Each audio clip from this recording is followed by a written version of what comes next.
আসসালামু আলাইকুম, সবাইকে স্বাগত জানাই এখনকার সংবাদ বিশ্লেষণে। কবে হবে বাংলাদেশের নির্বাচন, এই নিয়ে নানা দ্বিধাদ্বন্দ্বের মধ্যেই বারবার প্রধান উপদেষ্টা তিনি জানাচ্ছেন যে ২০২৬ সালের ফেব্রুয়ারি মাসেই হচ্ছে আগামী নির্বাচন। এই নির্বাচনকে সামনে রেখে ব্যাপক প্রস্তুতি নেওয়ার কথা থাকলেও বাংলাদেশ সেনাবাহিনী বলছে তাদের কাছে কোনো চিঠিই আসে নাই।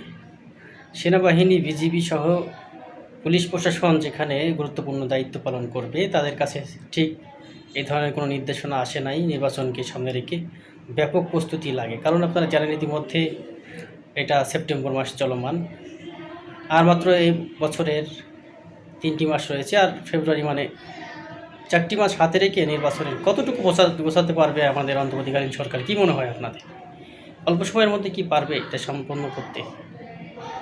তাই নির্বাচন হচ্ছে না ২০২৬ সালের ফেব্রুয়ারিতে, এমনটি ধারণা করছেন রাজনৈতিক বিশ্লেষকরা।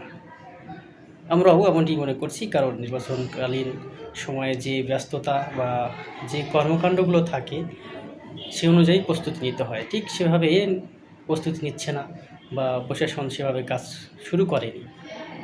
তবে কবে নাগাদ শুরু হতে পারে তারও কোনো ঠিক ঠিকানা পাওয়া যাচ্ছে না। তার মানে একরকম দলগুলোকে শান্ত রাখার জন্যই মাননীয় প্রধান উপদেষ্টা তিনি বলেছেন যে আগামী ২০২৬ সালের মধ্যেই নির্বাচন হবে। অথচ সংস্কার নামক যে কথাটি ছিল যে সংস্কার পরবর্তী নির্বাচন, তার ছিটে ফোটাও এখনও দেখতে পাচ্ছি না আমরা। তাহলে নির্বাচন অবশ্যই পিছিয়ে যাচ্ছে।